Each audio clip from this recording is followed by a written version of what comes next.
Howard Phillips Lovecraft, a famous American author who lived in the early 20th century and died in poverty.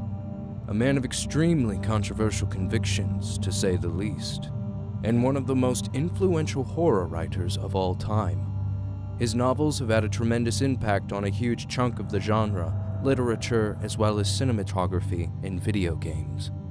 And it's not only the weird and disturbing monster designs where Lovecraftian style truly shines, it's also the deeply psychological, even philosophical approach that makes his work so unique and appealing.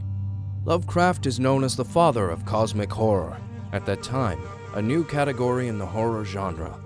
It emphasizes the insignificance of humankind in the cold and fundamentally alien universe.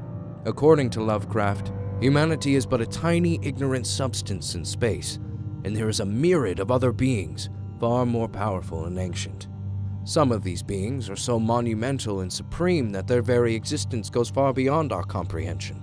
By the way, Cthulhu, undeniably the most popular of the Lovecraftian creatures, is one of these godlike entities.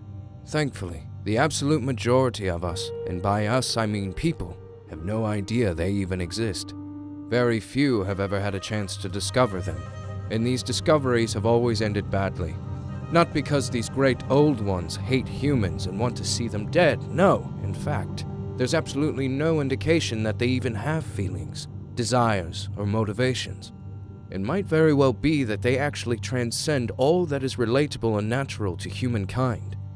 Overall, that is a truly fresh and thought-provoking way of telling us that we're not as important as we like to believe. Lovecraft's approach to the genre was strikingly unique for his time. Before him, it was mostly gothic horror, ghosts, vampires, medieval castles, and ancient curses, as well as emphasis on people. Lovecraft found the latter especially repulsive.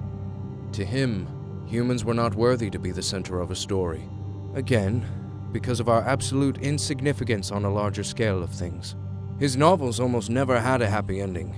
Most of his characters would perish or go completely insane and then perish upon discovering, well, them.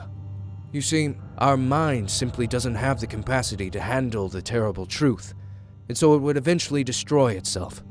Lovecraft's ideas resonated with a few people who agreed to publish his novels. They didn't make him popular or rich during his time, though. His fame came after his death, when his followers took interest in the universe and not only kept it alive, but also added to it. One of them was August Derleth, who is believed to have categorized the Cthulhu mythos, a pantheon of Lovecraftian characters, settings, and themes. Throughout the years, the mythos have evolved and expanded thanks to the contribution of many other writers. The idea of putting humanity against unfathomably alien, merciless entities has ended up being quite popular.